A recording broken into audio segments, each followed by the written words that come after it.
Il y a très longtemps, à l'époque des Romains, vivait un roi barbare. Quand ce roi eut un fils, une bonne fée lui apparut et lui dit « Ton fils est immortel. Il ne mourra jamais. Il deviendra un grand guerrier et il fera de grandes choses. Mais tout cela à une condition. » Laquelle? C'est que tu lui donnes le nom de Lustucru. Le roi eut une hésitation, car même pour un barbare, le nom de Lustucru est ridicule. Cependant, il accepta. Le prince Lustucru grandit et le roi son père l'envoya à Rome par faire son éducation. Comme il était intelligent, il était le premier partout, ou plutôt il aurait dû l'être. Mais ses maîtres ne lui donnaient jamais la première place, parce que pour rien au monde, il n'aurait voulu dire ou écrire « premier Lustucru ». Le pauvre Lustucru fut donc un éternel second, mais il se dit « Je suis pourtant meilleur que tous les autres, mais cela ne suffit pas. Il me faut accomplir quelque chose d'énorme.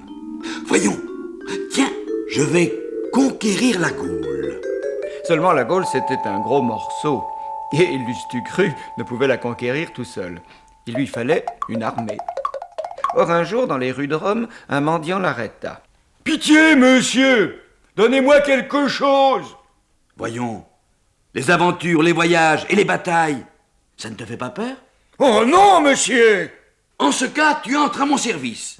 Tu vas me soulever une armée et nous allons conquérir la Gaule. Comment t'appelles-tu? Jules! Eh bien, Jules, suis-moi. C'est ainsi que Jules César devint le lieutenant de Lustucru. Et qu'à eux deux, ils levèrent une armée et allèrent combattre le roi de la Gaule qui n'était autre que Vercingétorix.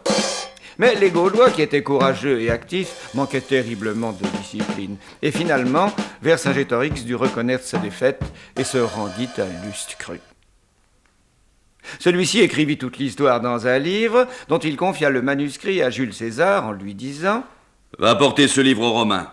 Tu leur diras que Lustucru a conquis la Gaule. » Arrivé à Rome, Jules César dit au sénateur romain « Moi, Jules César, je viens de conquérir la Gaule.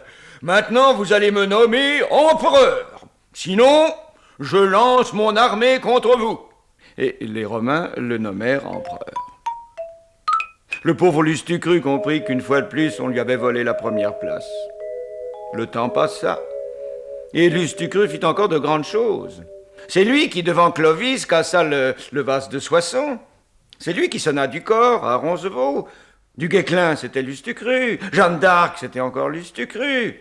Et c'était pas Napoléon qui traversait le pont d'Arcole à pied, non, c'était toujours Lustucru. Et malgré toutes ses actions d'éclat, son nom restait inconnu dans l'histoire. Complètement découragé, il s'en alla trouver la grande sorcière de la rue Mouffetard. « Bonjour, madame la sorcière.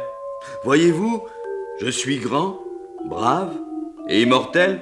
Cependant, personne ne sait que c'est moi, Lustucru, qui ai fait de si grandes choses. » Mon pauvre Lustucru, avec un nom pareil, c'est normal. Vous n'avez qu'une seule chose à faire pour être connu, c'est d'entrer dans une chanson.